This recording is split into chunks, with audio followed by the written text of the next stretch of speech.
Hey folks, tonight we're stepping into the grim, gritty, and far less glamorous world of medieval assassins.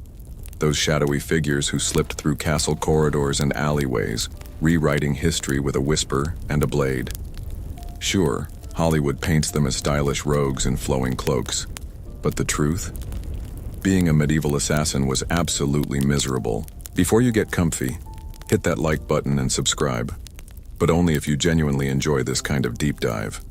And hey, drop a comment with where you're watching from and what time it is. It is always wild to see how far our time-traveling squad reaches. Now dim the lights, maybe turn on a fan for that immersive background hum, and let's slide quietly into tonight's story. Let's set something straight. No one in the Middle Ages woke up thinking, you know what I want to do today? Stab a noble in the throat for a handful of coins and spend 3 days hiding in a barrel. Becoming an assassin wasn't a dream. It was a last resort when life had chewed you up and spit you out in a ditch. Most assassins weren't elite warriors trained in ancient mountain temples. They were desperate ex-soldiers, disgraced peasants, washed-up thieves, basically anyone who had nothing left to lose and was good at not being seen. If you had wealth or land or even a semi-functioning goat, you didn't become an assassin. You hired one. The people who took these jobs, they were ghosts in the system. Ex-cons, wanderers, outcasts, and when someone needed a problem solved, all it took was a coin purse slid across a table and a whispered name. And no, that name was never Bob the Quiet Beekeeper. It was someone dangerous, a corrupt baron, a bishop with too many enemies, a guy with 12 guards and a moat full of things that bite. The pay, tempting. The job, nightmare fuel. But for these people, there was no other choice. No family, no future. Definitely no dental plan. Let's not forget the zero benefits. No retirement, no glory, no sick days. You couldn't exactly open a business card that read, "Quiet eliminations, discreet and affordable." You just stayed quiet, moved fast, and never told anyone what you did. Especially not after 3 ales in a tavern. Oh yeah, I'm a traveling, rug salesman. These stains die, totally die. Nobody wanted to be an assassin. They ended up there because the world shoved them into the shadows, handed them a rusty blade, and wished them luck. You weren't the hero. You weren't even the villain. You were a footnote, one that made everyone nervous, and odds are you didn't live long enough to enjoy your earnings. Poison, the so-called elegant weapon of assassins. A quiet kill. No screaming, no steel on bone. Just a sip, a sigh, and silence. That was the fantasy. Reality? It was like trying to win a bar fight with herbal tea and passive aggression. First problem, poison in the Middle Ages wasn't exactly reliable. There was no neat little vial labeled instant doom. You had plants, fungi, maybe some suspicious lizard powder, and a whole lot of guesswork. You didn't measure doses. You guessed. Too little? The noble vomits and skips dinner. Too much? You dropped dead before dessert. Kitchens were chaos. You couldn't just sneak in and season the stew with nightshade. You had to bribe a cook, sneak past guards, or, worst case, poison a dish that would pass through 3 human tasters and a royal food-sniffing dog. Yes, a dog. Nobles treated meals like battlefield maneuvers. Everything was sampled, blessed, and inspected. By the time it reached their plate, the food had more security clearance than most kings. Even if your poison slipped through, there were complications. Some toxins worked fast. Others took days.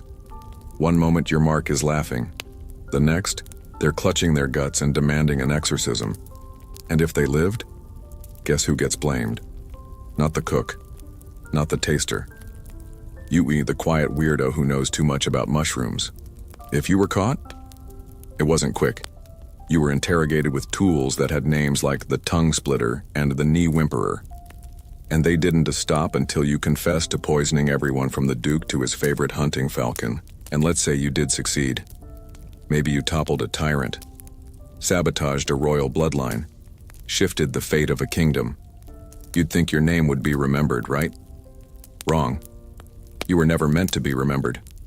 Best case scenario, you became a rumor. A hooded shadow, a name whispered behind closed doors. Some claimed you vanished into the night. Others thought you never existed at all. That was the goal. Your client didn't want your story. They wanted deniability. The fewer who knew your name, the safer they were, and the less likely they'd need to poison you next. So your name disappeared the moment the blade was cleaned. You didn't brag. You didn't take trophies. You didn't even exist outside the job. If someone did know who you were, that was a problem. And in your line of work, problems had very short lifespans. There were no medals for silence, no statues for the man who stopped a war with one well-placed blade. If a noble wanted a monument, they commissioned one. You got a box, if you were lucky. If not, you got a spike and a sign that said traitor. Sometimes your name was remembered just long enough to be cursed. You became a warning. Dante, anger the king. Remember what happened to Lord Ulrich? And the man who did it? Gone, like smoke. That was your legacy. Not fame, not fear. Let's say you beat the odds. You survived the job. The knife struck clean, no screams, no guards. Just a body hitting the floor and a mission accomplished. Now comes the easy part, right? Wrong. Being a successful assassin in medieval times didn't earn you a rooftop toast while cities burned in the background. It meant sprinting through alleys with someone else, blood on your boots, and a dog already tracking your scent. There was no celebration, no pint with friends, no post-job cool down. Your reward was a week of paranoia, blisters, and sleepless nights in haylofts that smelled like goat and regret. You didn't get a receipt.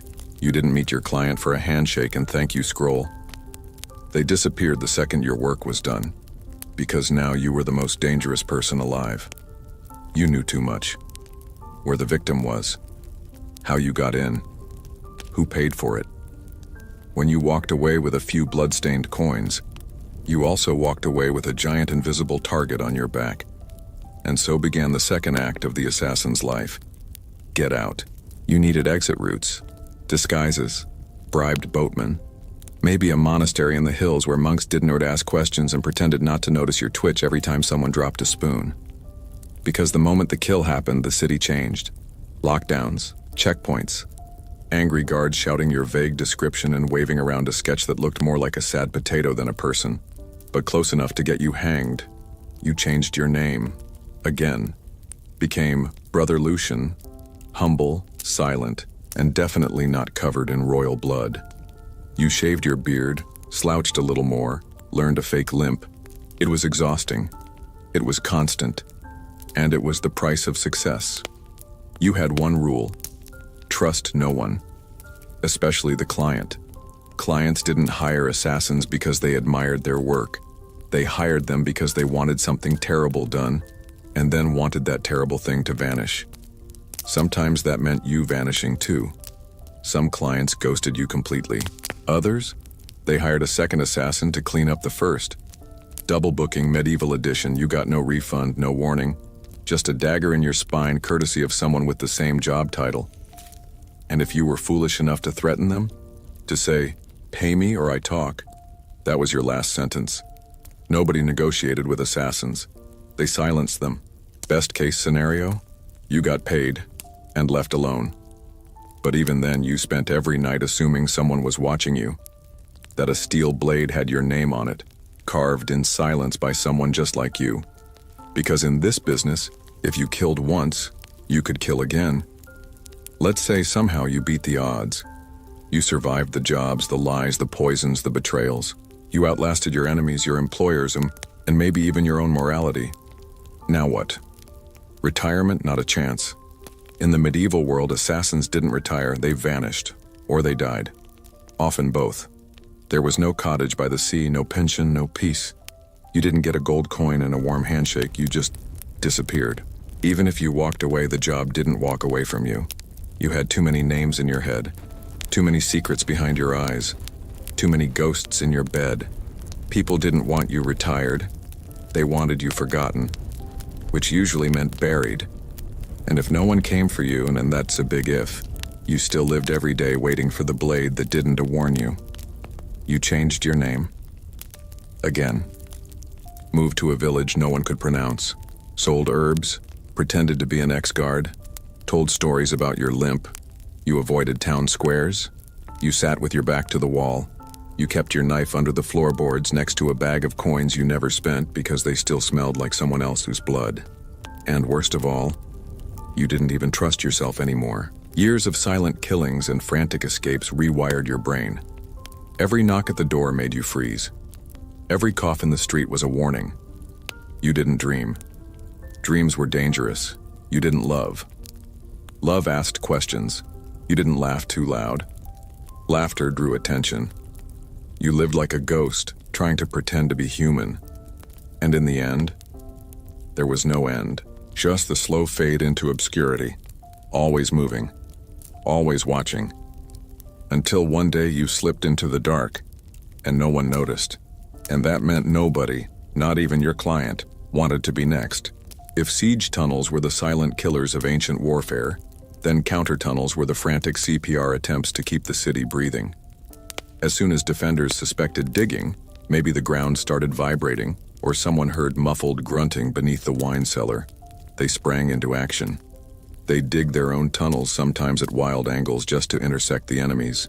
What followed was not strategic elegance, it was chaos.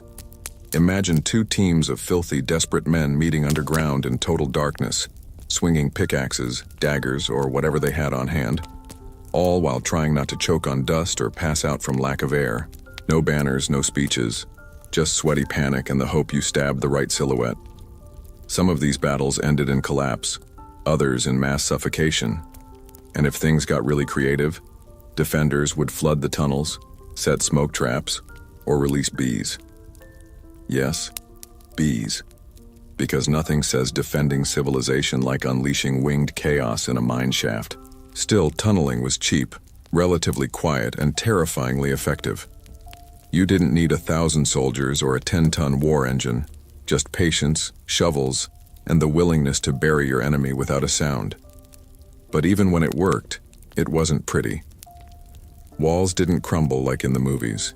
They cracked, groaned, and then exploded into panic, often taking nearby defenders with them. And once that breach opened up, cue the screaming. By now, you've probably noticed a theme in siege warfare. Nothing about it was clean. There were no neat victories or elegant conquests. It was mud, fire, disease, and the slow grind of morale being chewed up one rock at a time. And when all else failed, when the rams broke, the towers burned, the tunnels flooded, there was one final tool left in the invader's kit: time.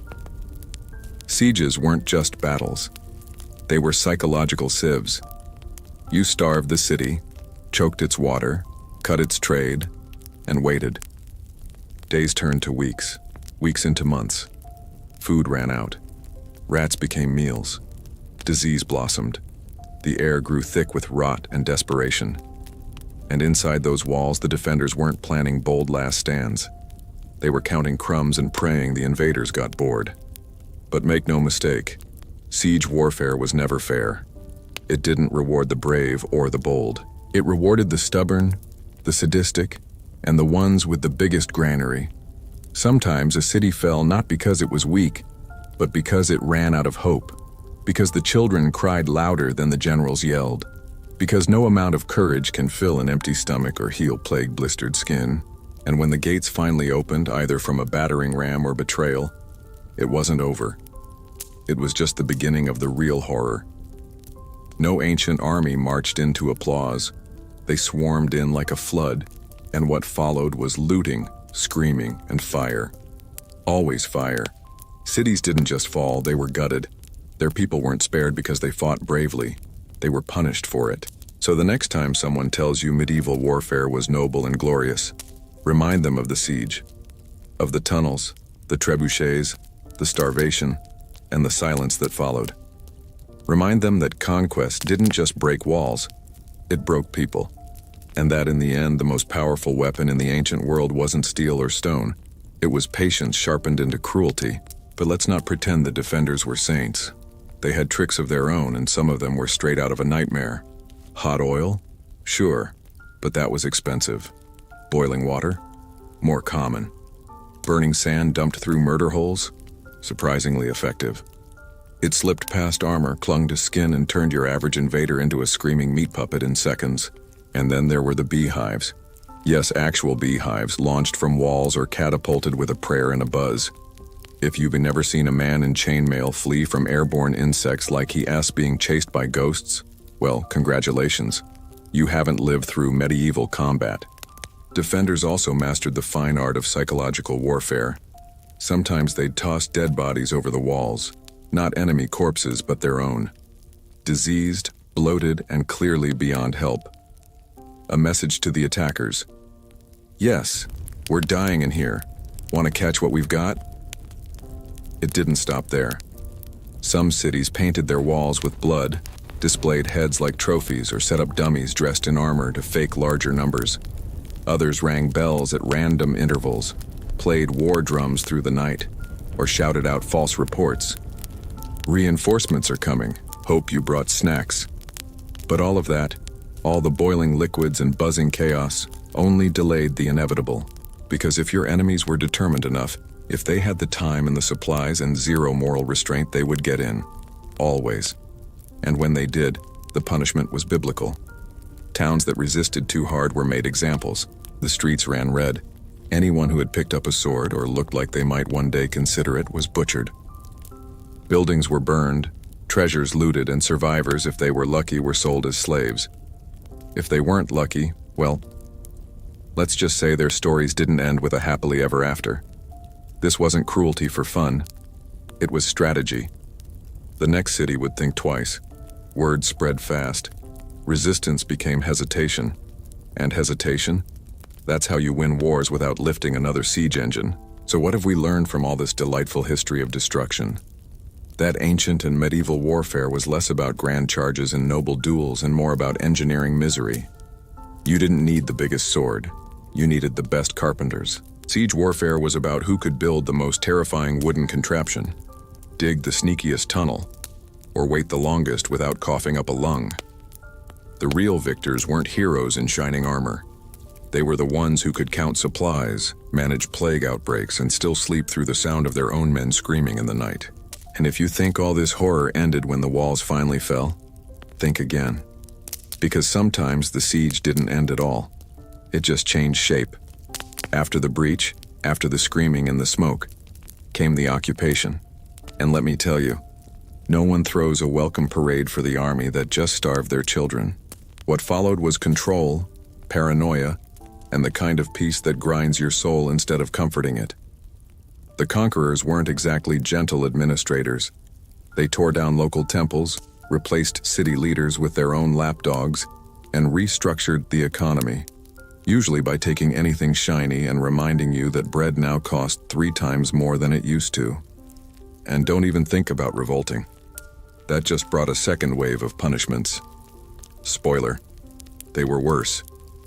Sometimes a city would try to rebuild, patch the walls, bury the dead, pretend everything was normal. But memory has a way of lingering in stone. Kids grew up playing near the crater where the tower used to be. Elders whispered about the night the sky turned red. And the market square? Yeah, it still smelled faintly like burning flesh no matter how many flowers were planted. Sieges left scars on people, on places, on entire civilizations.